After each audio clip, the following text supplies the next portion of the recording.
ওই তুই সে কি আম দিছিল আমাকে? জানি কি হয়েছে কি? আমার ঘরে খাওয়া জানি সাদা কাঁচা আম, ওই খাইলে হনুমানের মতো দাঁত চুকাটে। তোর ব্যবসার একদম সর্বনাশ করে দেবো আমি, আমাকে চিনুনি। সালা এই মাল যা উৎপাত শুরু করছে আমার ব্যবসার 12টা বাজিয়ে দিবে। না, বুদ্ধিটা একটু খাটিয়ে লি।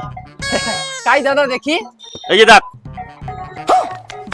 হায় হায়, এ দাদা সর্বনাশ হয়েছে গো। কেন, কি সর্বনাশ হয়েছে?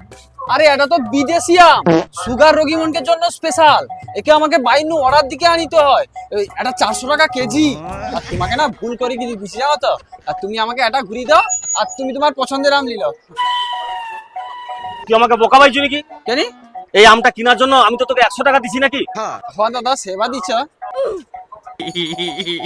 আমি আর 100 টাকা দেবো, আর বেশি দিতে পারবো না।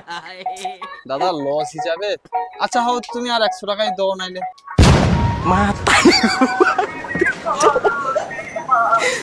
সকাল সকাল 100 টাকা লস হয়ে গেল আর কি।